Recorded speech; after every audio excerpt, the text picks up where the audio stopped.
My 16th birthday started like any other. The smell of pancakes drifted up from the kitchen. My mum's off-key singing chirped through the air. It was going to be a good day. I could feel it. Then, I opened the gift from my parents. It wasn't the cute shoes or the new phone I was hoping for. It was a small, wooden box. Inside, nestled on velvet, was a birth certificate. My heart stuttered. It wasn't mine. Not exactly. The name was different. The date was the same. But the space for parents held names I didn't recognize. My parents told me I was adopted. It felt like the air had been sucked out of the room. All those years of feeling a little different, a little out of place, suddenly made sense. My parents were loving and supportive, but the ground beneath my feet felt shaky. I needed to know. Who was I really? That night I stared at my reflection in the mirror. Was I still the same person? Did this change everything? I knew one thing for sure. I needed to find my biological parents. This wasn't just about curiosity. It was about finding a missing piece of myself. The next day, we went up to the attic. Dust motes danced in the sunlight streaming through the small window. The box in the attic held secrets long forgotten, waiting to be discovered. Each item inside told a story, a piece of a puzzle that would lead to a revelation. My parents had a box of things they'd kept from my adoption. One yellowed envelope caught my eye. It was addressed to my parents, the handwriting elegant and unfamiliar. This, they told me, was from my birth mother. My fingers traced the faded ink as I read the letter. It was short, filled with a mother's love and a painful decision. She wrote about wanting a better life for me, a life she couldn't provide. Tears welled up, blurring the words on the page. The letters offered a glimpse into the past, but they didn't reveal everything. There were no names, no locations, just a whirlwind of emotions and a love that transcended time. The mystery felt even deeper now. I was determined to learn more, to find the missing pieces of this puzzle. As I opened the box, a wave of nostalgia washed over me, and I knew my journey had just begun. Days turned into weeks, my obsession with finding my biological parents growing stronger. I spent hours poring over the documents, the letters becoming my most prized possessions. My best friend, Chloe, tried to distract me with movies and shopping trips, but my mind always drifted back to the mystery. One day, I stumbled upon a faded Polaroid tucked into the corner of the box. It showed a young woman with kind eyes and a warm smile, standing in front of a quaint bakery. The sign above read Golden Wheat Bakery, Portland, Oregon. My heart skipped a beat. Could this be it? A real, tangible clue. My parents didn't recognize the bakery or the woman in the photo. It was a long shot, but I had to try. Portland was miles away, but I was determined to go. The summer stretched before me, filled with the promise of adventure and discovery. With my parents' blessing and a mix of excitement and trepidation, I boarded a plane to Portland. Chloe, ever the loyal friend, insisted on coming along. Portland was charming, with its quirky shops and vibrant street art. But I wasn't there for sightseeing. My first stop was the address listed on the bakery's old website. My heart pounded in my chest as we approached the building. Disappointment hit me like a wave. The bakery was gone, replaced by a trendy coffee shop. The barista knew nothing about its history. I felt a surge of despair. Was I chasing a ghost?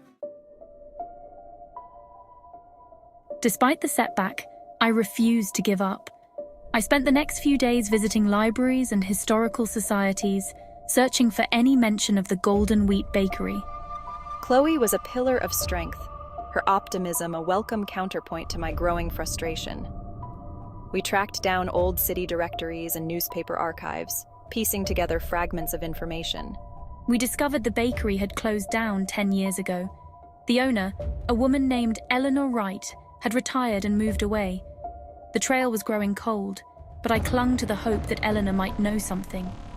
Maybe she knew my birth mother. Maybe she had stories, memories. We had to find her.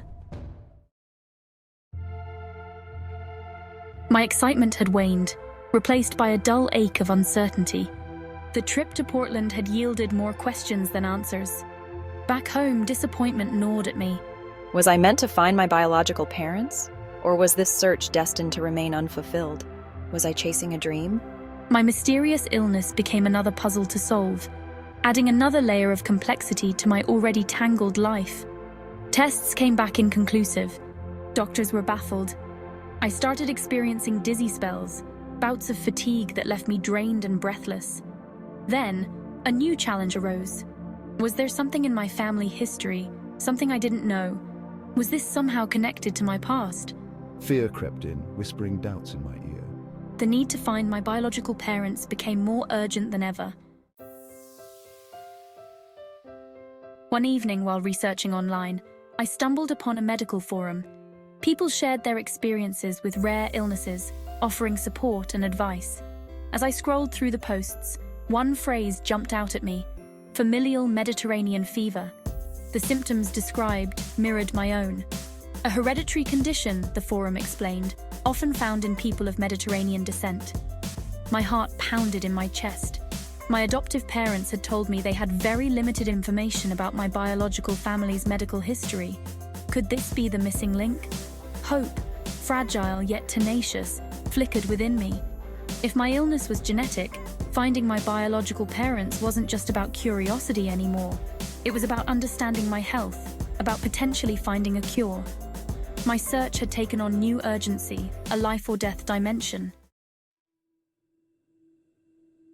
Driven by this newfound urgency, I returned to the box from the attic. I meticulously examined every document, every photograph, hoping for a clue. Then, as I picked up the letter from my birth mother one more time, I noticed something I hadn't seen before.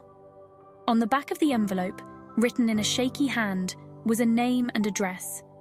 Eleanor Wright, it read, followed by an address in Arizona.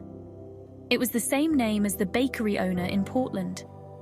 Could this be a forwarding address? Had my birth mother stayed in touch with her? My heart pounded with anticipation.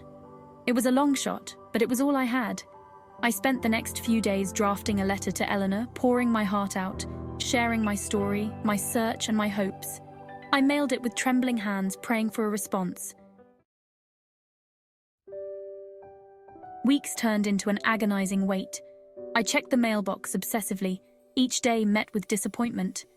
Just when my hope began to dwindle, a letter arrived. It was from Eleanor, her handwriting familiar from the address on the envelope. Tears welled up as I read her words. She remembered my birth mother, a kind young woman who had worked at her bakery all those years ago. Eleanor had kept in touch with her, and she knew how to reach her. My heart soared. After months of searching, I finally had a way to connect with my birth mother. Eleanor had given me a phone number and a city in California. With trembling fingers, I dialed the number, my entire body buzzing with anticipation. The voice on the other end of the line was warm and familiar, despite the years and miles that separated us. It was her, my birth mother. Tears streamed down my face as we talked, sharing our stories, filling in the blanks of the past. I made some difficult choices and giving you up was the hardest. I suffered from familial Mediterranean fever, the same illness you're battling. It's a hereditary condition, passed down through generations. Learning about my family history was like finding a missing piece of the puzzle. It explained so much, not just about my health, but also about who I was. We made plans to meet in person, the anticipation building with each passing day. Our reunion was everything I'd hoped for and more. We laughed, we cried, and we shared stories late into the night. Meeting my biological mother and learning about my family history gave me a sense of belonging I'd never felt before. It also provided crucial information about my illness. With a proper diagnosis and treatment plan, my health improved dramatically. I was no longer lost in a maze of uncertainty. I had a family, a history, and a future filled with hope. My journey to find my biological family was long and challenging, but it led me to where I belonged. It taught me about resilience, about the enduring power of love, and about the importance of embracing every part of myself, even the messy, complicated parts.